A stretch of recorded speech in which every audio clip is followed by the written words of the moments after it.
Lilly Grant. They received the Lexington Theological Seminary received a Lilly Grant to study thriving congregations. Um, I believe that Dr. Cash is probably in the fifth or sixth year of that.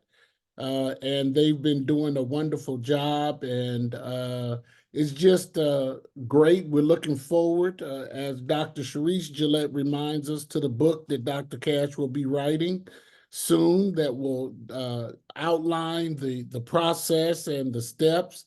I want to just say I think it's necessary for us as congregations in the Christian church or Protestant denominations to understand the uh, the traits of thriving congregations. I don't think it's a hard metric, but it is a metric that can be used for most any congregations to begin looking at this life cycle of thriving. I also want to thank Shelby Brown, our technology consultant for this meeting. She's here. She'll be chiming in or helping out where needed. So I want to thank her for taking her Saturday during this. And I want to thank each and every one of you for joining us. I will be on picture, but I will be here with you. I will be traveling to Chicago this morning, but I will be on and listening intently as we Zoom Dr. Cash. So, Dr. Cash, I want to thank you. I want to give you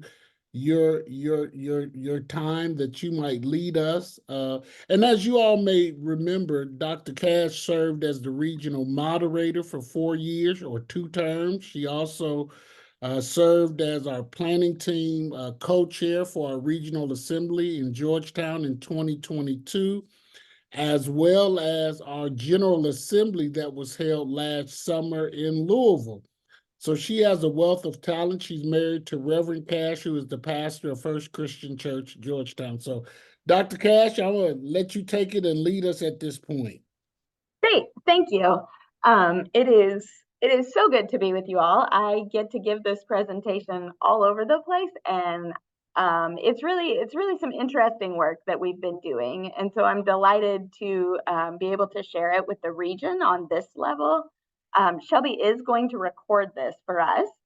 So if you know someone who wanted to hear it but wasn't available today, that recording will be available through the CCK website when it's processed and ready to go. So the other thing I will say is if you have questions along the way, feel free to just stop me, interrupt me. I will have your pictures minimized so I can't see you. So just unmute your mic and say, hey, Erin, I have a question. Don't call me Dr. Cash, by the way. Only Dr. Don Gillette calls me Dr. Cash. You may call me Erin. So let's get started. All right, so as Don said, the Thriving Congregations Project at LTS is in its 5th year, and I'm going to share with you some of the things that we have been learning. The project has really attempted to say, what is it that makes a congregation thrive? How do we understand that within our own denomination? And so we are working with 30 different congregations across the United States. About 60% of those are in Kentucky, and the rest of them come from Florida, Arizona, and the upper Midwest region. Yeah.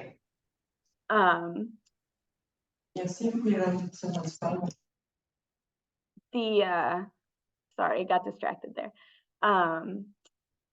The question that we are asking is, if we were to give these congregations some resources and some tools, congregations that are either already thriving or are on the cusp of thriving, what would it take? And what can we learn from them that does two things? It provides resources to the larger church, such as this workshop, but it also impacts the way we're teaching pastors and new leaders in ministry at LTS. And so the work that we're doing is mutually beneficial.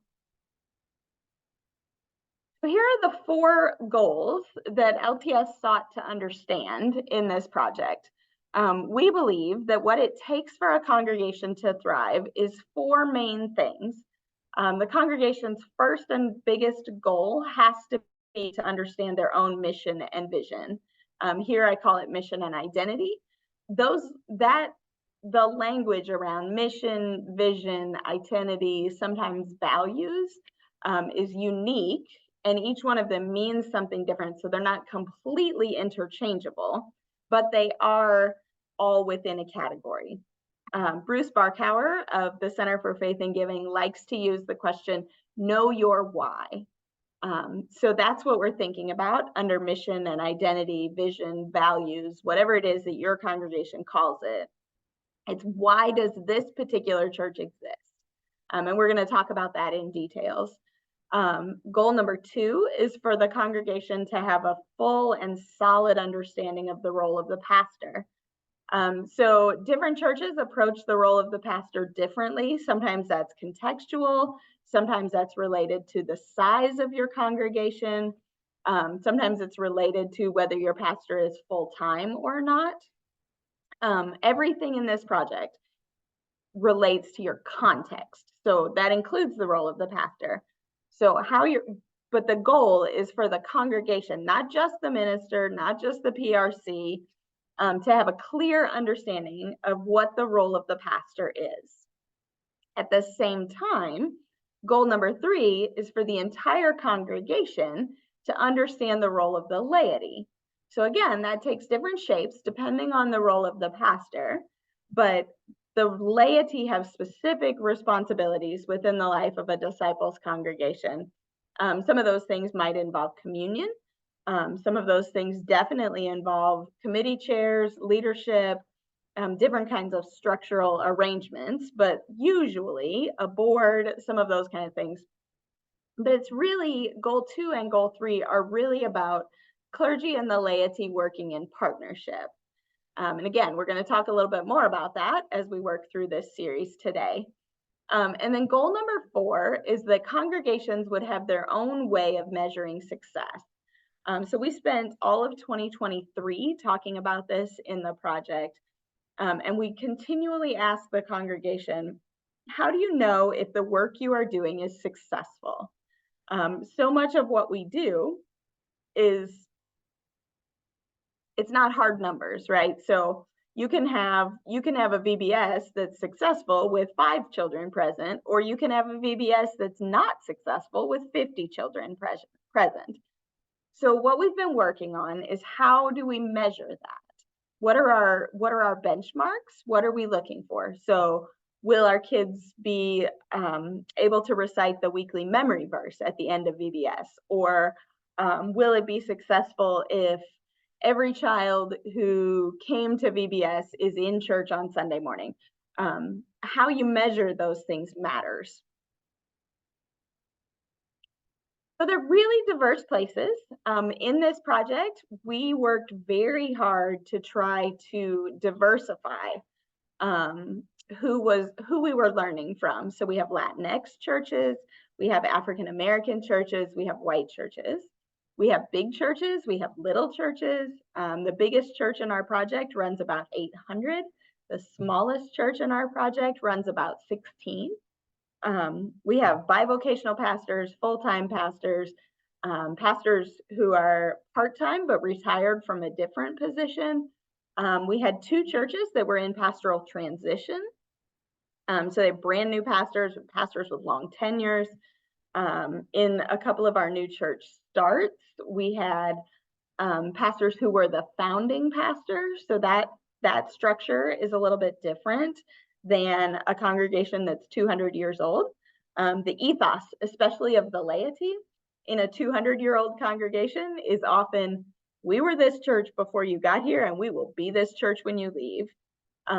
Which does not to say that they won't work with the pastor, but just that they have a different understanding. When you are serving a congregation where the founding pastor is leading, those congregations tend to have a different approach. They tend to defer to the pastor more. So we've tried to do that. We're trying to think about if we take 10 churches that look exactly alike and talk about what their traits are, we may not really be getting a broad spectrum view of what's happening across the denomination. The other piece of that work is that context is a vital piece of this conversation. You have to know where you are, who you are, and why you are. And so this presentation presumes that you have at least done the where you are and who you are work, so that you know your neighbors, that you know what's happening in the life of your community, that you know what's happening in the life of the membership of your congregation. This is the kind of work that this presentation presumes that you have already done. If you're still looking to do that kind of work, my contact information is on the last slide. I can help you with it, but this presumes that you know those things about your church. So in the spirit of, was it Letterman? Letterman that did a top 10 list. We do our 10 from 10 down to number 1. You might be able to make some arguments that these are not necessarily in any particular order other than what I would consider trait number 1, which is kind of the key trait to the whole process. So we'll get to that one last. So trait number 10, thriving congregations know one another. There's this balance of power between clergy and laity. And both the lay leadership and the clergy leadership recognize that both the clergy and the laity bring gifts and talents to this community that the other one does not. So knowing the strengths of your ministerial staff, knowing the strengths of your lay leaders, and being able to have those work in partnership is a really important piece of what it means to be a thriving congregation. Number 9, thriving congregations know who they serve. This goes exactly to goal number 1 that we talked about just a minute ago. Thriving faith communities have a really strong sense of their own mission. They know who God has called them to be. They know the community around them. They know the needs of their community. They know where there might be gaps in social services. But, mission is not only about social service. It's about caring for people in whatever form that takes. So to use some examples, during these churches started working with me in 2020. We all know what 2020 was like. So there were several churches in our project who said, our mission has shifted a little bit as we're thinking about these early days of this pandemic. Our mission became very much to care for our own people and to develop a deeper sense of community while we're isolated from one another. And so they started some projects that were really designed to build some intentionality around that. Things like we had a church that did online Zoom dance parties for their kids group. Excuse me, because the kids also needed a way to connect, and they recognized that they were out of school, they couldn't go to soccer, they couldn't play in the neighborhood with their friends. So let's do online Zoom dance parties or talent shows or all different kinds of things that they were doing to try to build up those relationships within their community, within their faith community. And that, that was their sense of calling for a time. That's the other thing about mission is when I talk about mission, I always talk about who is God calling us to be at this time in this place. So if your mission statement is 25 years old, it's probably time to revisit your mission statement. Maybe it doesn't need to be changed, but at least needs to be reviewed and considered. Is this still who God is calling us to be? Number 8, thriving congregations understand rest. This is a tough one for churches to get behind sometimes, not because they don't want to, but because it's hard to do. If you've ever, I know you have, if you've ever been in a situation where the life is really, really busy and you've not actually had a genuine day off for say 2 weeks, you understand there's just no energy. And the same thing happens in congregations. Without rest, without that time to restore and reflect and think about what is happening, the energy wanes. So you can be a super busy congregation and still have no energy for it because everyone's exhausted. So one of the big things about thriving congregations is practicing the spirit of restfulness. This is not just sabbatical time for your pastor. This is not just giving your pastor their actual day off. I know plenty of pastors who on their day off get a text message that starts like this: I know it's your day off, but if you know it's your pastor's day off, text them the next day, give them that day to rest. Trust me when I tell you they need it. But the same is also true of lay leaders. So if your property chair person is on vacation and you're the pastor and you know your property chair is on vacation and you have a leak in the basement, call someone else on the property team. Even though the chairperson is who you would normally converse with, call someone else and say, hey, I know that Jim is on vacation this week. Is there something you can do about this? Who do you think we should call? So giving your people time to rest. The other aspect of giving lay leaders time to rest is giving them the space to say no. We have worked with a church who commissions all of their leaders at the beginning of every year.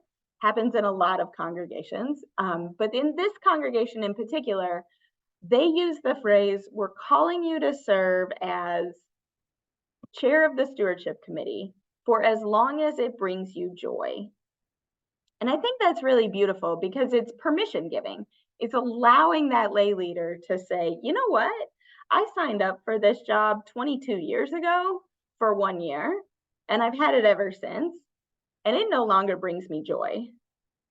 So we allow people to rotate in and out of their positions of responsibility, giving them space to breathe. Dr. Most of us, Cash, yeah. quick question. How would you say you've seen congregations do this if they've never really done it before? Because we know the 10% does the 90% of the work, and Right. sometimes as lay leaders or as clergy, people get attached to what they do, and they think you're trying to move them out of that.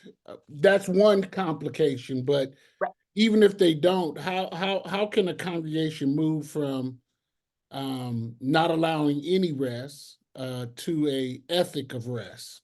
Yes, that's a great question.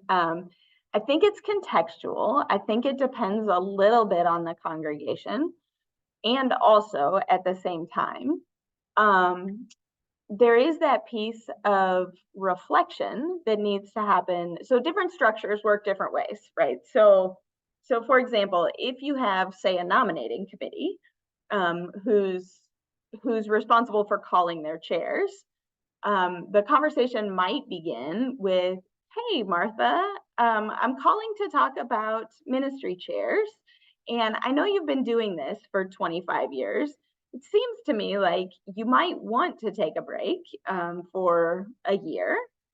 Is that something that you want to do, or are you still finding a lot of joy in this project? Because you're welcome to keep it if it's still bringing you a lot of joy. But if you're doing it because no one else is doing it, we will find someone to do it. And I've seen that work. Now, the problem always comes with when you've got volunteers that you would like to unvolunteer. And I don't have a really good answer for that, to be honest. Those are sticky. You don't want to hurt somebody's feelings. You don't want to say, hey, James, I know that you've been doing this for 22 years, so we're just gonna not do it anymore, okay? Because maybe James is still feeling really called to that. And those are challenging. But I think if you model it slowly, So yeah, Martha's been the chair of this committee for 22 years and she's choosing to take a rest. Then you give them permission over and over and over again. The other piece of this that's really challenging, but is really, really wonderful, is allowing those ministries to rest. So if Martha's been chairing fellowship committee for 25 years and really doesn't want to do it anymore, and no one else is willing, then maybe it's time for the fellowship committee to just take a rest. If no one wants to host a fellowship, then maybe all of our fellowships are purely potluck and we say, next Sunday, we're just having a potluck and I need somebody to bring plates and I need somebody to bring cups and I need somebody to wash the dishes because we don't have a fellowship committee.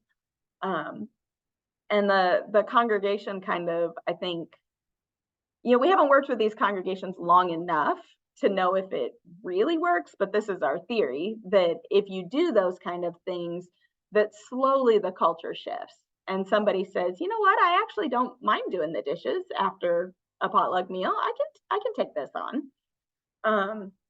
But giving people rest and giving ministries rest really does build new energy, and it really does give space for new ideas to grow. If you think about how many of our ministries had to rest during the early part of the pandemic, fellowship being one of them, we came up with new ways to do that, right? So when it was safe to do so, or we learned it was safe to do so, we started having picnics outside, and all kinds of our churches said, man, I love having picnics. We never have picnics. We used to have church picnics once a year, but now we just always have them in the fellowship hall. It's really nice to be outside on our grass. Some of those kind of things are just refreshing and life-giving. Thriving congregations are willing to take risks. I hear this in our 30 congregations all the time. So someone will come to them and say, hey, I have this idea. I've really been thinking about something. What if we could, pastors get these calls all the time. What if we could build a new storage unit for the homeless shelter? I know that they really need one. Risk-taking congregations say, yeah, why not? Rather than, well, why would we do that? They look for the possible benefits instead of worrying about what could go wrong. So I actually heard a story on NPR this morning while I was driving into the seminary. And they were celebrating the life of a particular pastor, and one of his staff people was on the call, and he said, we would have these great staff meetings and someone would suggest an idea and he would say, let's put that on the table and let's shoot holes in it. And if it's still standing at the end of shooting all the holes in it, then we'll go forward with that ministry. And I thought that's the exact opposite of being a risk-taking congregation. Like, if you're thinking about your idea and saying, what could go wrong? What are all of the ways this could fail? You're not doing this. You're not being a risk-taking congregation. I do think there are situations where you have to evaluate if it's too risky, right? So somebody says, I've been thinking that we should only have worship on Wednesdays at noon. That's probably not going to work for most of the people in our congregation because they're at work. So it's not that we go into ministry all willy-nilly and we just do whatever anybody has an idea to do. But there's that sense of optimism. Yeah, what would it look like if we did this? Why wouldn't we give it a try? The worst that can happen is it can fail and we can go back to doing what we were doing. Which makes direct relationship to number 6. Thriving congregations are possibility seekers. So congregations who have a passion to thrive are always seeking new possibilities. I see this so much in these churches. They love to use the phrase, ooh, interesting. And they're always asking, I wonder what God is up to with this. I want you to think for a minute about when was the last time your congregation asked that question? What is God up to right now? And how can we be a part of that? I know a lot of congregations, and a lot of congregations get so caught up in a board meeting on Thursday and a fellowship team meeting on Monday, and Wednesday night we got Bible study, and on Thursday I have my morning prayer group, and then I got to write a sermon, and we need to do this, and the building needs this, and we got to do that, that we forget to ask the question, what is God up to? And are we joining God there? So congregations who take risks and who seek these new possibilities are really keeping their mission and their ministry vibrant. They're less likely to have programs that are worn out and volunteers who are really just bored. Thriving congregations are innovative. We talk a lot about innovation. Innovation is a word that we often think about in the tech sector, in the business world. What's new, what's changing, what's fast, all of those kind of things. But that's not really the only way that innovation gets used, right? Innovation is really about saying, here's a problem. How can we solve that? And how can we meet that need? And how can we do it in a new way and in a different way? So innovation in the congregation is really about watching the world and trying to participate in it as God's witness. So things are changing rapidly, right? Like all of our churches had to innovate in 2020. We really, I literally had one congregation in my project that was like, oh, we know how to do this because we're already doing a lot of these things that we can do distanced. But the other 29 have had to think about it and say, oh gosh, the world just changed. And if we still want to be the church, then we need to find a way to participate in it. Most of the time, the changes do not come to us in the way that they came to us in 2020. The changes are small. The changes are happening very quickly, but they're happening right in our midst. So one of our churches had a school shooting happen right down the road from them.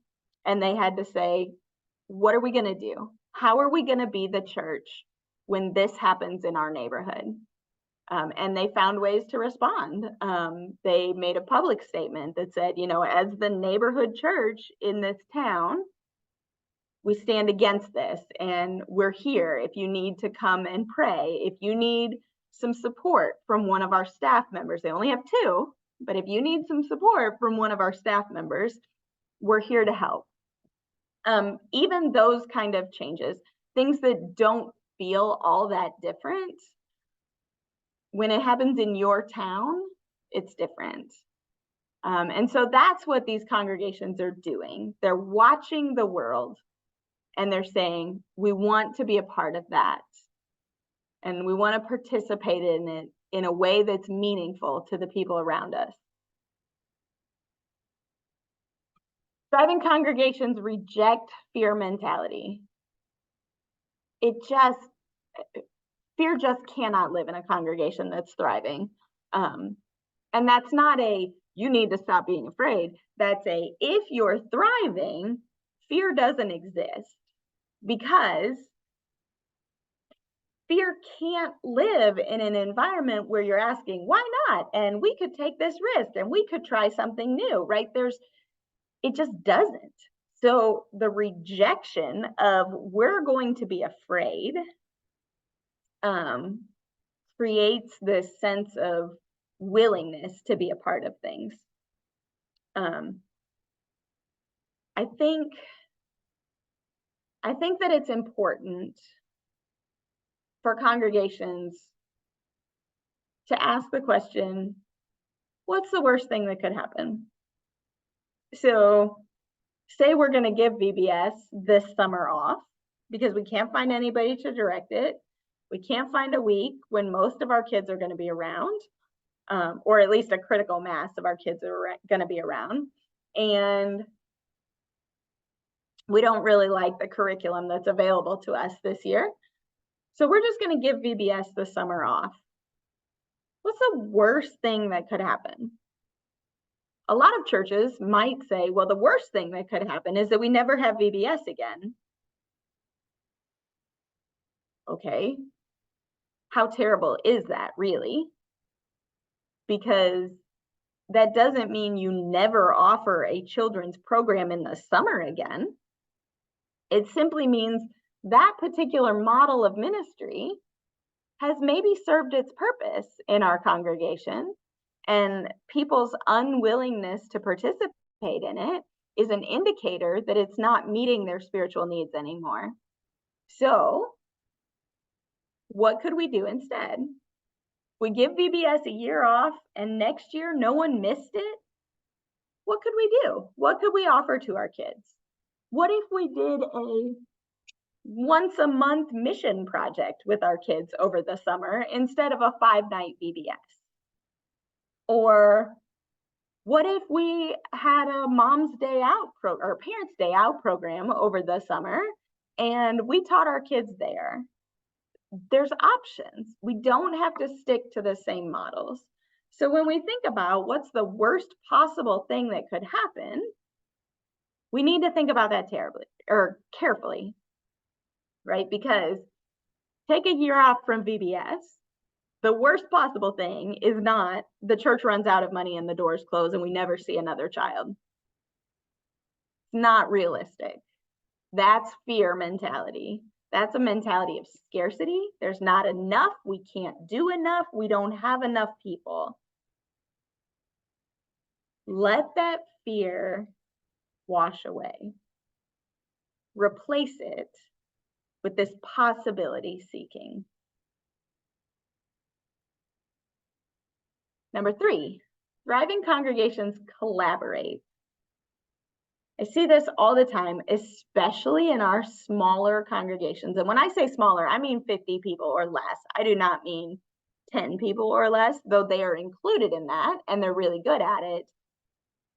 If you're thinking, oh, smaller congregation, that's not me because we have 50 people in worship every Sunday. No, I'm talking about you too. Thriving congregations are really not interested in who it is that gets the credit. They're interested in doing God's work in the world. And so if we partner with the neighborhood or the community's domestic violence shelter, and we run a project together, we run some sort of ministry in partnership with that domestic violence center, and everybody thinks the domestic violence center did it, that's fine. We do not, now I'm not saying you don't say, hey, we're here, and wear your matching t-shirts and, you know, make your presence known. I'm not saying don't do those things. But if the news says, look at these great things that the domestic violence shelter did, the congregations are okay with that, because what they know is that they have done God's work in that space. And that's what matters with them. These congregations are eager to collaborate with other congregations, with ministry partners, with local agencies, really with anyone who is doing God's work. They're looking for those opportunities. It's part of possibility seeking, right? They're saying, we know there's a huge need for affordable housing in this community. We also know that because of the wealth disparity in this community, a lot of agencies are building luxury living. So who is working to create some affordable housing? We want to work with them. So they're looking at what's happening around them and thinking about it all the time and saying, how do we meet you here? And where is the church, our Little C church, uniquely positioned to help you? What do we have to offer that you need? Thriving congregations ask questions. I hope you've picked up a little bit on that as we've been talking about this. Faith communities who are thriving are constantly asking the questions. Remember a few minutes ago, I said they'll often go, oh, interesting. They hear something and they want to know more about it. They want to know how how it's happening, who's involved, what ministries are being offered, how the church can be a part of it. They know that by asking these questions, by engaging these conversations, they're allowing for that creative spirit of God to bubble up within them and among them and through them. So questions are good, even questions like, what is the worst possible thing that could happen? Because it's helping us to think through, where is God at work in this and how can we be a part of it? The number one thing that thriving congregations do is they desire change. If your congregation doesn't want to be a different place, I don't think you can be a thriving congregation. Now, I will also tell you that at the end of 4 years, I asked our congregations, what are the traits your church does best? And what are the traits your church struggles with the most? And desiring change was the second we struggle with it the most. So I understand this is hard. It's very hard. Church has become for us a place where we know what to expect. And so we come into that space saying, this is my church and we do things the way I love them. That's why I go to this church. And when we start changing things up, it no longer feels like my church and I don't feel comfortable. I understand this. I know this. I live it with my own congregation. So I get that the desire for change can be separate from making change. But change is the only way that we grow. And we have to be growing to be thriving. We know this when we think about plants, right? Or children. We even use the phrase with children and babies and puppies and horses and all of that, failure to thrive. And what that means is that they're not growing. So if we're not growing, we can't be thriving. And we grow through change. Even when you think about your own body, when it grows, it's changing, right? You can't just become a different person. You're physically becoming a different person. The connections in your brain are changing, and the way your therapy helps you to understand your emotions is changing, and the way your physical joints are getting stronger or weaker, or all of those things are changing. That's all growth. So change, flourishing, thriving, that's a gift from God.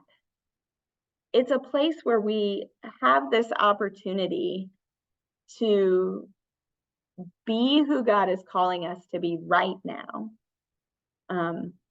There's scripture that says, God never changes, but there's also scripture that talks about God changing God's mind. And there's more scriptures than not, about God being a God that's on the move and God's vision becoming more clear and more full. So, at first it's just it's just Abraham that God calls out. And then it's the 12 tribes. And then it's the nation of Israel. And then it's, then Jesus is on the scene and is saying, no, this is for everyone. This is growth. This is change. These are the things that are happening. Dr. Cash. Yes. I've got another question for you. Sure. My question is, when you look at the example of our growth, we don't move from toddler to adolescent overnight. Right. But yet our culture teaches us that we move forward to get to a point. Correct. And so we would hurry to get to that point, but when we get to that point, it's a resting point, which kind of goes against the steady, gradual change. And so maybe that's some of it, because as we're changing, we're looking to get to that zenith point, that we thought the change would bring. And once we get there, we want to rest. And so we can get Right. lost in the rest. So help us moving with that. Right. So there's a delicate balance, right, between desiring change and taking time to rest, because you can be so busy being innovative and thinking about new things and all of those things that you forget that rest piece. So I think that's an important point, Don, that we grow a little bit and then we rest, but we don't slip back. You know, you don't go from being a toddler to an elementary child to back to a toddler, or even back to a kindergartner, right? You keep moving forward. But you know, we think talking about it in that way is actually really helpful for me, Don, because we talk about kids having growth spurts, right? So they'll grow a whole bunch, they'll grow 4 or 5 inches, and then they kind of stay that height for a while, and then they grow again.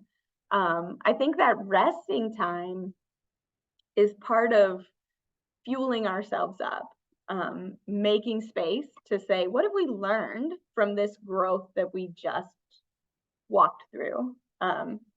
What have we done? So maybe your congregation did a capital campaign, and you thought you were going to raise this amount. You had to raise this much. You had to raise $50,000 because you had to replace something. And you set the goal at $60,000 in case it cost a little more than you thought. And your congregation raised $75,000. And you're thinking, whoa, that's fantastic. And now we have this extra $15,000. What are we going to do with it? So we take that time and we say, great, we can do something really new and innovative and exciting with that gift that this congregation has given to us. And also, we take some time to say, what did we learn about that? We thought we were going to need 50,000 and the congregation gave us 75. So what did we learn? So maybe in our resting time, we're also doing some reflection so that the next time we need to do a capital campaign, we're better able to discern what the congregation is capable of doing. And that's not just about money. That's my congregation participated in the Christmas parade for the very first time this year. We've created a new team that's focused on helping us to be more visible in the community. And that team said, hey, you know what? This would be really fun. What if we were in the Christmas parade? Well, they asked that question about the middle of November, and the Christmas parade was the first weekend in December. So I sit on that team. And so I said to them, yeah, let me look into it. Called the people. They said, yep, you can do it. Fill this out. Okay, fine. So then that team said, oh, well, now we have to get to work, right? So we thought we were going to put together just a small little walking in the parade with a banner and throwing out some candy. We had a few people in the congregation who really got behind this and got very excited. These were not people that were on the planning team. And they said, oh, no, we want to float. And we want to put lights on the float. And we want to dress in character. And we want to do this and we want to do that. What I learned in that moment was that we have some really creative people who I had no idea had these gifts and talents. So now we've learned, right? Hey, maybe this is somebody who is interested in being shepherded into a new leadership role. I also learned in our congregation, at least, people will jump on a bandwagon for a 2-week commitment. I bet we had 25 people helping us with this float in a congregation that worships about 60 to 70 most Sundays. I bet there were 25 people helping us with that float. And also that an intergenerational activity like that gave them so much life and energy. They're still talking about that Christmas float because senior adults were riding a float with little children, and some of our members who are not very active jumped in to play certain roles in this thing. And some of our faithful few, were some of our 10% were were the ones that were saying, I'm going to find a trailer and I'll get the lights worked out and I'll do this and I'll do that. And had different people that were willing to do some painting for us. So it was like, this is a thing that I learned as just an example. And then we stepped back and we rested.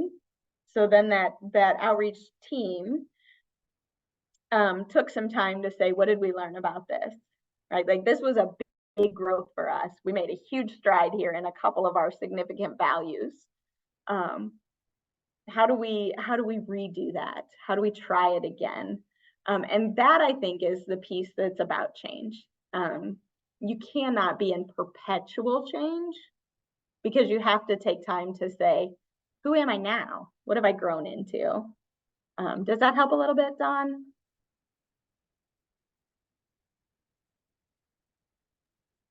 That does. Thank you. You're welcome. I have one other slide to show you, and that's just my email address on there. Anytime you have questions, or if there are specific things that I can help your church with, I am happy to do that. I am here. I get paid to do this, and I love it. It's really fun. So I'm happy to talk with you, share with you, engage in some questions, so specific questions that you have. I want to take a little bit of time and let you all talk, let you all think. Do you have specific questions for me? If not, I'm going to put you in 2 different chat rooms. Shelby, if you'll set those up for me, so that you can talk to each other. I don't want you to just listen to me lecture for an hour and a half. What questions do you have? How can I help you?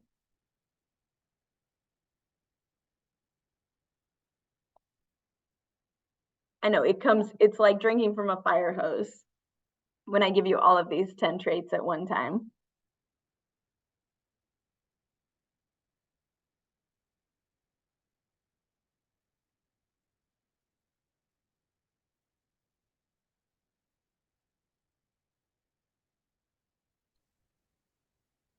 Erin, Mhm. how do we convince the congregation that numerical growth isn't the only kind of growth they should be looking for? That's a great question. How do we convince them? I don't know. What do you all think? I think on the surface, we would all agree, right? That's not the only thing that matters.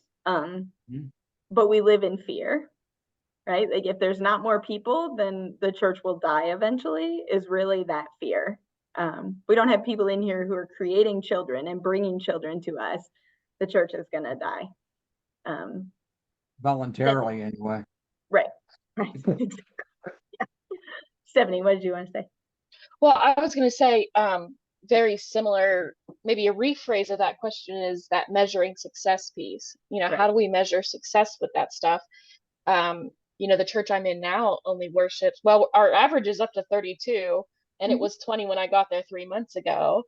But that's the kind of mindset, is like, it's only successful because a lot of people were there. Right. We had 69 people for Easter, and people lost their minds because we had such a big crowd. And I'm like, yes, the Holy Spirit is crafty and she does amazing things.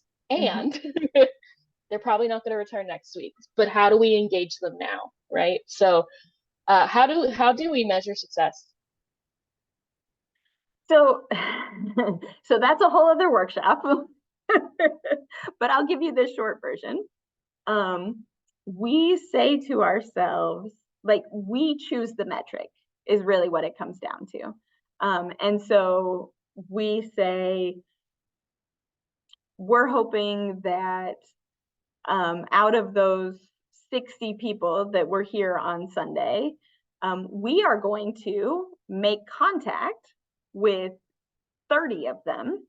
Even some of those may be the people who worship with us every Sunday, right? We're going to make contact with 30 of them and invite each, like, our 30 people are going to invite 30 people out for coffee. So you pick one person that you want to invite out for a coffee and just get to know them. And we're going to measure that as success if our 30 regulars make the phone call, right? It doesn't matter how many actually show up. That's because that's about thriving in the sense of measuring by numbers, right?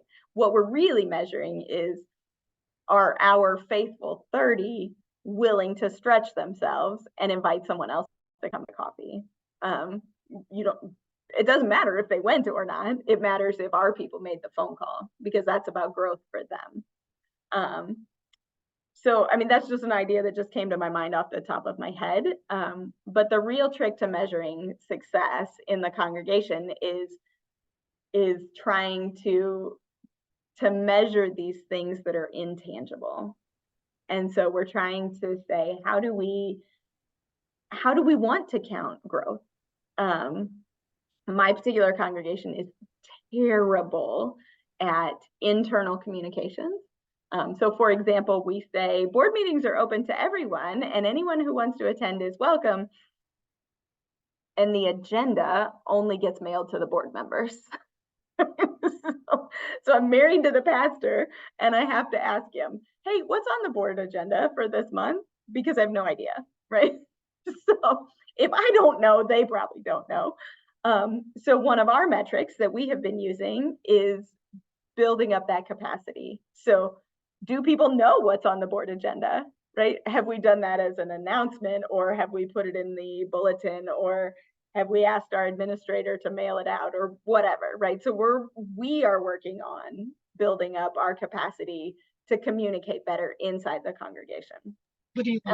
Hey, Erin. Hey, wow. What about even in that mode of welcoming folk, doing a personal invitation? Why don't you come to the board meeting? Right, exactly. As opposed to just everybody's welcome. We want you there individually. Exactly. Yeah, those are the kinds of, that's actually a really great idea. Thanks. To be able to say, to challenge each board member to say, go and say to one person, hey, did you know that this is on the agenda? I thought you might be interested in that conversation if you want to attend. Yeah, that's a really great idea. There's 2 questions in the chat that I want to address. So the first one is, can you talk more about reflecting after initial change? Sure. So I don't know if you all are in a place where you can use your microphone, but can you give me an example of a recent change that you've experienced, good or bad, as you perceive it?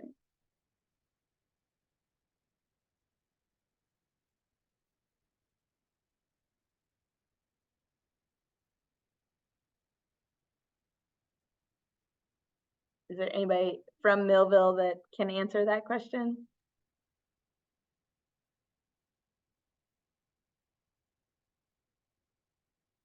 I think you're still muted there.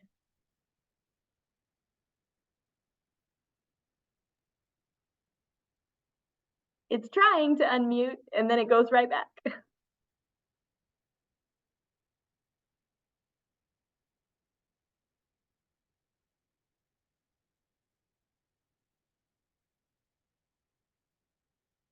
I'm going to click a button and, okay, so I clicked the button that asks you to unmute.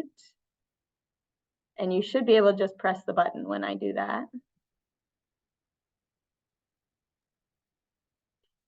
Shelby, you got any tips? Excuse me, are you on a laptop or a cell phone?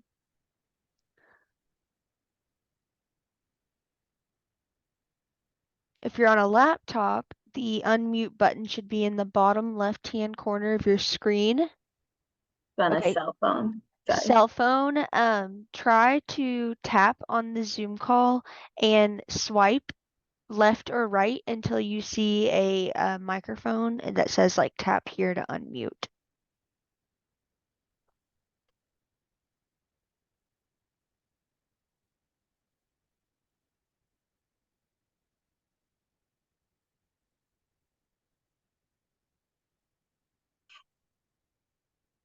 also on your cell phone, it should, you should be able to tap the screen and it'll, Oh, okay.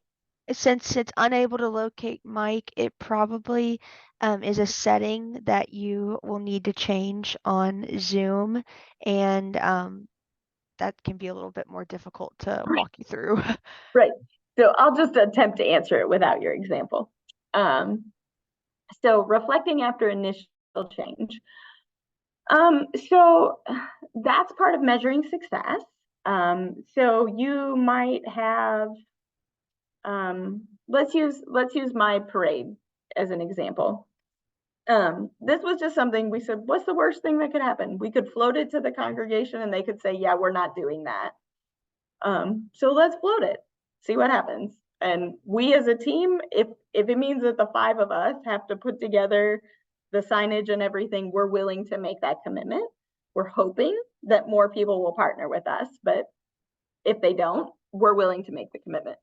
So we float this to the congregation and they jumped on board. They were super excited.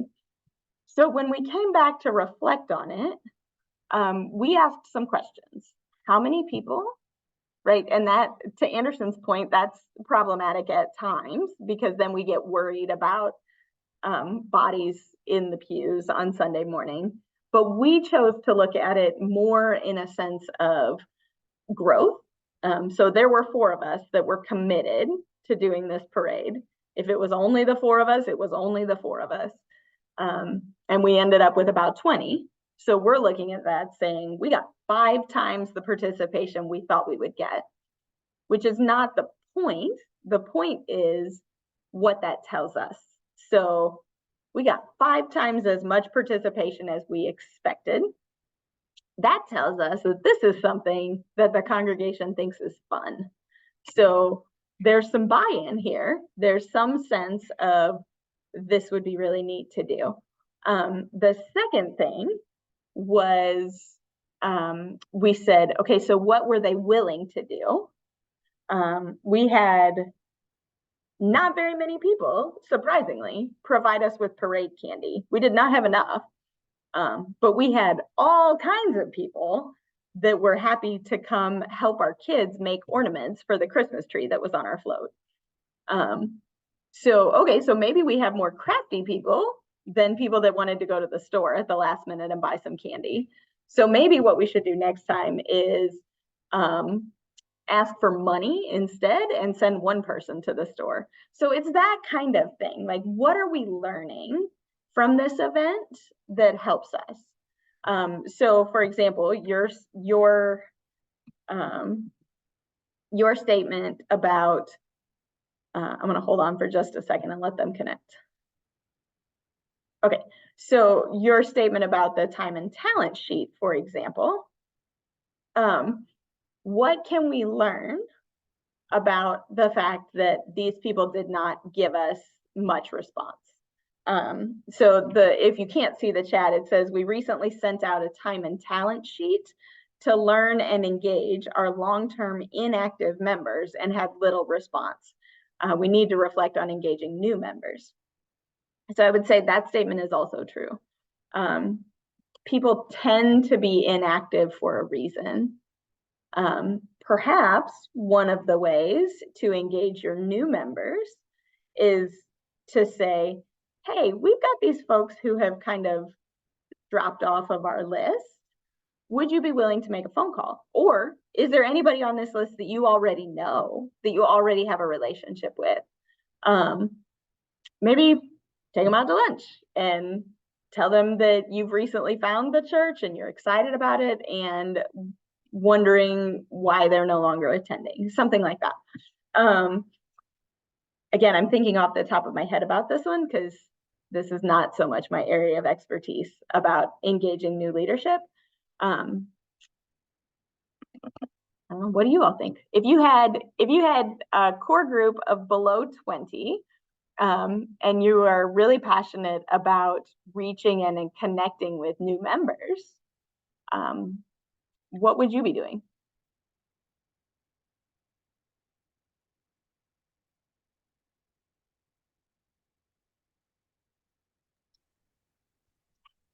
I think like that goes nobody. back to, well, I was gonna say, I think that goes back to the culture of your congregation too. So I was in a congregation where they expected the pastor to beat the bushes, right? They wanted the pastor out in the community and meeting people, and I'm in a congregation now where it's the opposite. They want to bring the new people in, but they want the pastor to retain them. So it's I think it just depends on your culture and how your congregation functions. And there are churches who already engage, like the church I'm in now, they engage new people without me even knowing that new people were there that Sunday because I was, doing something or whatever. And they come to me and they say, "Oh, by the way." Yeah. So it really just depends, I think. Yeah. I want to put you in two groups so that you can talk to each other a little bit. Hopefully the Millville folks can get their microphone worked out. Can you hear us now? Hey, I can hear you. Fantastic. We made Wonderful. it, sorry.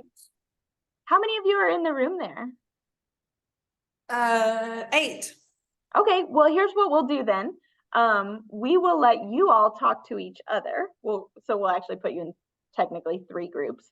The Millville group will be 1, so they can talk with one another about how they do these things in their own context and the specific pieces of it. And then the other 1, 2, 3, 4, 5 of you will split you up into 2 groups and let you talk. The question I want you to think about is, which of these traits do you do really well? And take some time to celebrate that. I am going to put in the chat, it'll take me a minute to do it, but I have just a 1-page document with those 10 traits on it. And so I'm going to put that in for you so you can pull it open and look at it. Shelby, you want to break them out, or do I need to put this sheet up there first? I can put them in rooms. How long did we want to do that? Let's do that for 10 minutes. Okay, and let's see. 10 minutes, and you were gonna share something? Yeah, I've got a document to share. You may want to put it in the chat now so they can see it when they're in the rooms.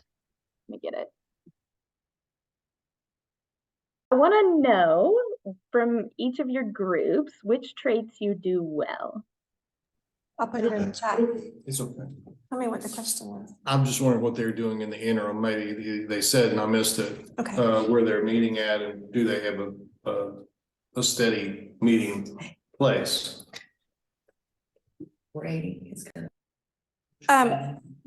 Erin, this Yes. is Hope from Millville. To answer your question, one of the traits that we feel we are doing well, it's not necessarily a trait, but we feel we are good internal communicators and recognize we need to do a better job being an outward communicator. And expanding our contact list, making sure everyone has who's on that contact list and things like that. And in addition to that, allowing me to say that we are jumping up and down over here because you connected us with a church here local, close by, Highland. And so, Mark, we would like to continue the conversation with you, if I may say that, across the line here.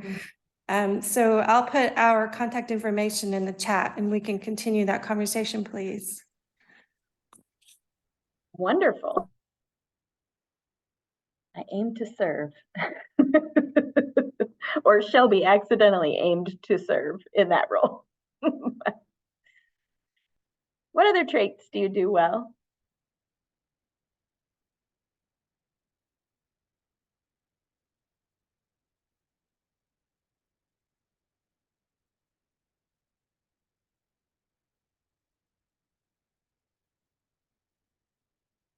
Over at Highland, we've been getting very creative when it comes to helping out for working with other organizations in the community, especially with the homeless situation. We had a homeless man who took up his residence in our bushes and ended up in a small shed outside because the basement of the church just isn't suitable for anybody coming in and being housed. He is now in Lexington, at a homeless shelter, which is much warmer and much safer than being in the streets in Frankfurt. But we started working with an organization called One of Us. It's a part of a local another local congregation, and I don't even think they have a denomination. It's just a ministry that they perform, and we've been able to provide them with space, which is something we do have a lot of. And they have been able to store their goods to help the homeless folks without homes in our area. And as you all know, when it comes to homelessness, when it comes to having suitable, affordable housing, Kentucky is at a great loss. Right. And most of the country is actually. So anyway. Wonderful. Yeah, collaboration I think it's a key piece for all kinds of stuff. That's really wonderful. I got put in a group with Hope that was not her Millville Christian church. So it was just Sorry, me, Hope. and that's okay. But just for my church that I'm currently serving, I've only been there a couple months. But they know who they serve. What I think is really, really great is that they're willing to say, we are a retirement community. Mm-hmm. We are a bunch of middle-aged and older adults, and it's not that we don't like having kids. We absolutely love having kids in the sanctuary, but we don't have any. And so we're not going to focus all our time and our money and our energy on bringing kids in that don't exist. Right. But to partner with, there are 50 churches in my little itty bitty town of Madison, Indiana. So they partner with other churches to help with kids. And that's something they do really, really strong. But for all the other traits right now, we're still in that transition period.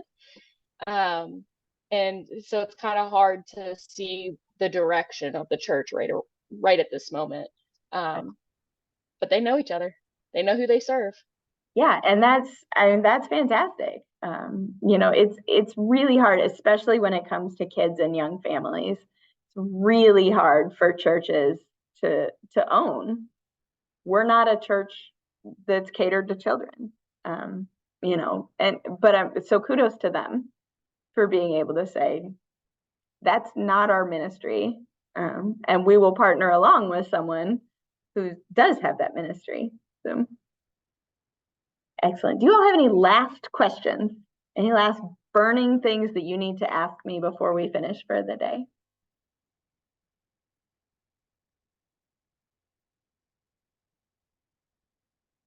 All right. Well, you know how to find me. I actually do have one question. Sorry. Took me a moment to took me a minute to hit the unmute button, but do you help with congregations outside of Kentucky? You're close enough, aren't you? Yeah. Right across the river. That's what I still live in Kentucky. Right. Yeah. I can work with you. It's challenging when you start having to factor like travel. Because the grant budget and all of those kind of things. So it's hard for me to fly to Seattle to help you, but yeah, you're close enough. Awesome. So. All right. Well, this has been great. Hi, Erin, may we say one more thing too, please? Certainly may. We just wanted to invite our local people. Mark, who we just met, we are having brunch tomorrow morning at 10:30 here in Millville. And so Mark, come on down and meet us here at 10:30 if you're available and can make it. It's kind of an open brunch before our informal service. Sorry for the commercial, but we would really love to have you. And also, Erin, we would love for you to come visit us here also at Millville Christian Church. Ray Holdren is standing here beside me and wants to say hello. Hello, Erin. Hey, Ray, how are you? I'm fine. I want you to know that we took the article that you wrote for the bulletin and used it for the outline for a sermon. So we're very familiar with your thriving steps. That's wonderful. I'm really glad to hear that it was meaningful for you. Well, it was for me. I don't know about the congregation. Thank you so much. We'd love to see Please feel welcome. We enjoyed Sure. it much. Thank you. No problem. Pastor Don, do you need to say anything to close us out?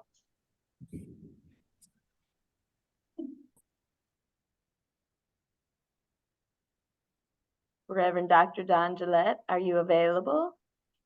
Yeah, There you just are. hitting the mute button.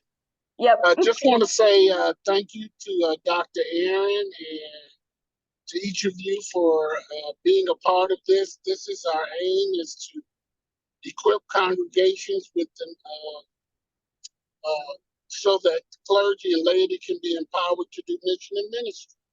Yeah. And so we're so glad that even Steph Roth, who's in Indiana and relatively close, is on the line. She lives in Kentucky. So we're looking forward, and I'm sure that Dr. Erin, with a little bit of prodding, will be available. The other Need thing any is prodding? that the other thing is that the slides will be mailed to probably this evening or tomorrow when I arrive in Chicago. So please know that, and the video will be going up sometime next week. So thank you all once again for your participation. Yeah, thank you all for being here. I appreciate the opportunity.